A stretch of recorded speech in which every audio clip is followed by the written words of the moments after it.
जानते हैं कि परमात्मा आपको संकेत दे रहे हैं।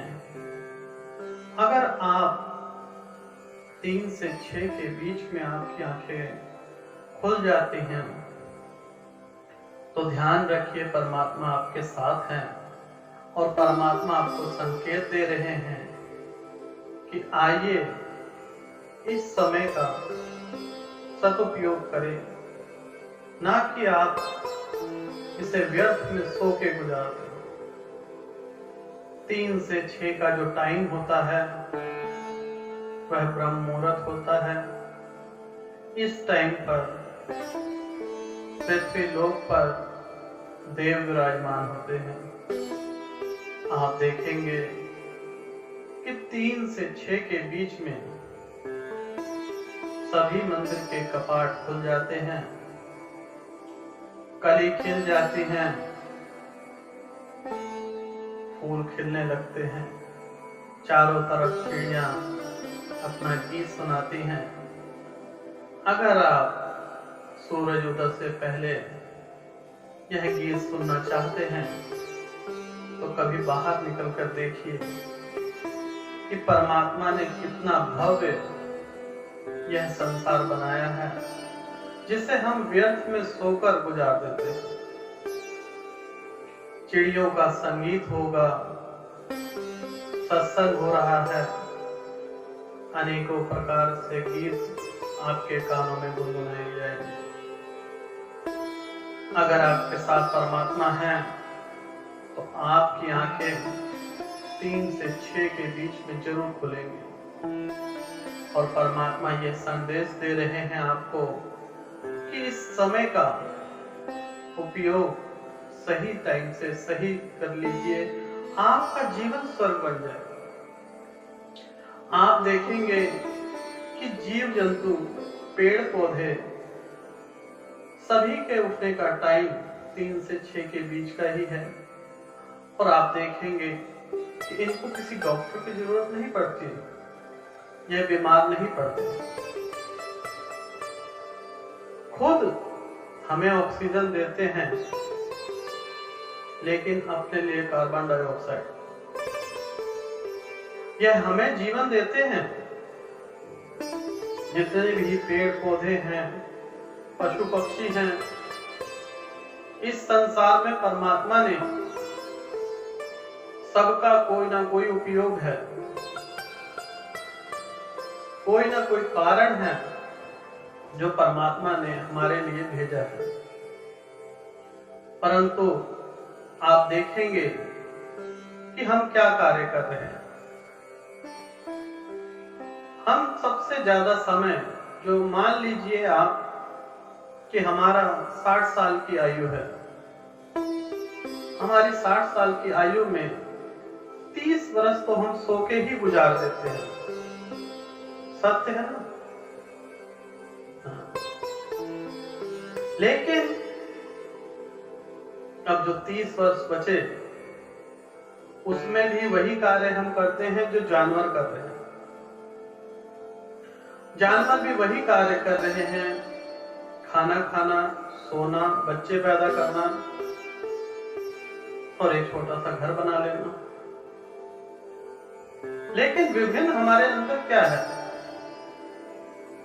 एक चींटी के अंदर, एक छोटी सी चींटी के अंदर भी उतना बड़ा दिमाग है।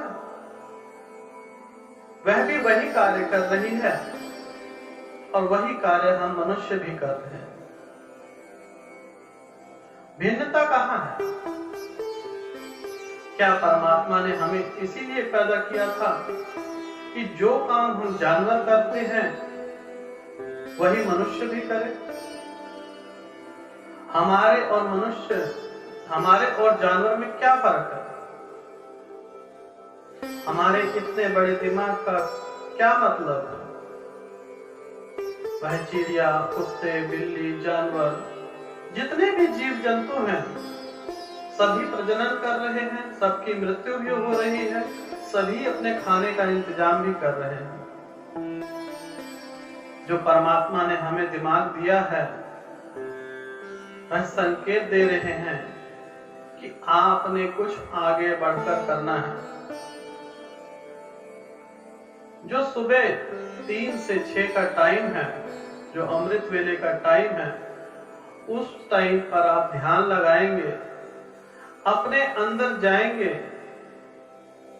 तो आप देखेंगे कि संपूर्ण ब्रह्मांड आपके अंदर विराजमान है।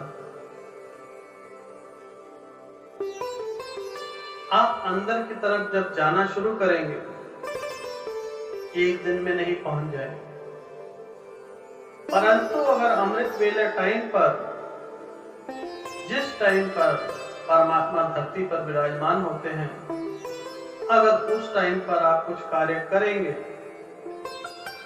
तो उस कार्य में आपको बढ़ोतरी मिलेगी।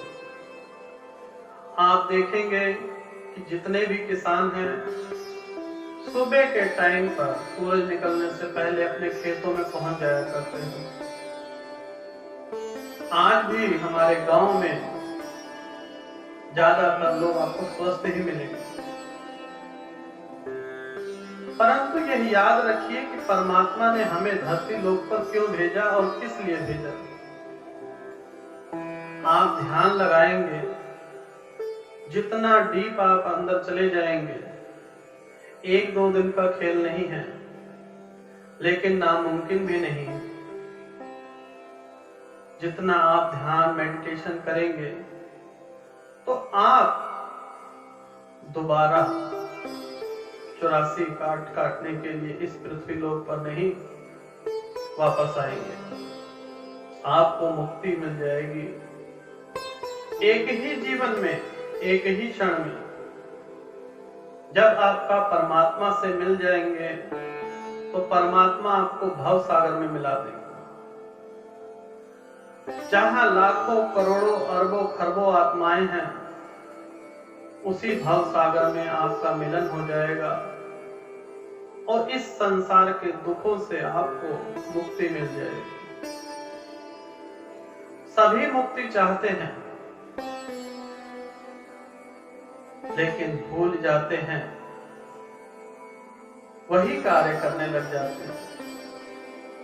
जब बच्चा मां के पेट में होता है, तब प्रभु में ध्यान लगाता है, आराधना करता है कि हे प्रभु, मुझे मुक्त कर दे, मैं धरती लोक पर जाकर तेरा सिमरन करूंगा, तेरे भजन करूंगा, तेरा कीर्तन करूंगा, बस मुझे इस नरक लोक से निकाल दे। वह नरक लोक से जैसे ही निकलता है, काल सामने खड़ा होता है और जोर से चिल्लाता है, रोता है। आपने देखा होगा कि बच्चे जब जन्म लेते हैं तो रोते जरूर हैं, लेकिन जैसे ही उसका जन्म होता है, बाहर आता है, तो वह भूल जाता है कि अभी थोड़ी देर पहले ही वह नरक का समान जिंदगी भोग रहा था। सत्य है ना माता जी? लेकिन यहां पर आते ही उसके रिश्ते जम जाते हैं। कोई नानी है, कोई नाना है, कोई मामा है, कोई चाचा है। इतना प्यार उसे करते हैं, वह धीरे धीरे परमात्मा को भूल जाता है और इसी माया जाल में फिर से उलझ के यहीं पर रह जाता है। वही दिनचर्या के कार्य जो पिछले जन्मों में किए थे, वह इस जन्म में फिर दोहराता है। जीवन जैसे तैसे रोते गाते गुजर जाता है। अब फिर से मृत्यु का टाइम आता है। भगवान लेने के लिए आते हैं, तड़पता है, कहता है नहीं, ये मेरा धन है, मेरे पुत्र है, मेरी पुत्री है, मेरे को मत ले चलो, मुझे कुछ क्षण का टाइम दे दो। फिर परमात्मा कहते हैं, तुझे 60 साल तो दिए थे सिमरन के लिए, और व्यर्थ में तूने अपना जीवन अपने रिश्ते बनाने के चक्कर में संपूर्ण जीवन अपना बर्बाद कर लिया। रोता है, फिर परमात्मा उसे एलसीडी लगा के दिखाते हैं। 30 सेकंड में संपूर्ण जीवन उसका विवरण दिखा देते हैं, कितने पाप उसने जीवन में किए, कितने पुण्य किए। पाप का घड़ा अत्यधिक बढ़ जाता है तो फिर उसे नरक लोक में भेज दिया जाता है। जब पुण्य का घड़ा भर जाता है तो फिर से उसे पृथ्वी लोक पर जन्म लेने के लिए छोड़ दिया जाता है। जाओ और भुगतो फिर से, लेकिन नरक से होते हुए ही स्वर्ग में प्राप्ति होती है। संपूर्ण जीवन मृत्यु का जो ये बंधन है, जो ये चक्र है, अगर इससे मुक्त होना चाहते हो तो सुबह 3 बजे से लेकर 6 बजे का जो ब्रह्म मुहूर्त का टाइम है, जिसे अमृत वेला कहते हैं, उस टाइम पे प्रभु का सिमरन करो, ध्यान करो। आप मंदिर जाते हो, मंदिर में जो मूर्ति विराजमान है वह भी तो एक मार्बल ही तो है। जब आप अपने मन से अंदर से कुछ निकालते हो तो वह पूर्ण हो जाता है। उसी प्रकार से जब मन से प्रभु का सिमरन करोगे, प्रभु को याद करोगे, तो प्रभु आपको खाली हाथ नहीं भेजेंगे। अंदर जाने का रास्ता मुश्किल जरूर है, लेकिन नामुमकिन नहीं है कि वहां तक आप नहीं पहुंच सकते। नाम सिमरन जितना ज्यादा करेंगे उतनी जल्दी प्रभु के दर्शन जब आपको हो जाएंगे, तब आपको मानव से मानव का प्यार नजर आएगा, चारों तरफ आपको खुशियां ही नजर आएंगे। वह क्षण जब आपको प्रभु के दर्शन होंगे, आप स्वर्ग भी भूल जाएंगे कि स्वर्ग क्या चीज है। जब इसी जन्म में प्रभु के दर्शन पा लिए तो स्वर्ग का क्या आनंद है। और जो आनंद हो जाएगा तो परम आनंद की प्राप्ति स्वयं हो जाएगी, और संपूर्ण जीवन किसी स्वर्ग से कम नहीं लगेगा। तब आप कहेंगे कि मृत्यु कल को क्यों, आज ही आ जाए। जिस दिन आपको बोध हो जाएगा, जिस दिन आप प्रभु का सिमरन कर लेंगे, प्रभु का ध्यान कर लेंगे, वह क्षण आपके लिए अंतिम होगा। अंतिम कहने का अर्थ यह नहीं कि आपकी मृत्यु हो जाएगी। जीवन और मृत्यु से आपका जो बंधन था वह टूट जाएगा।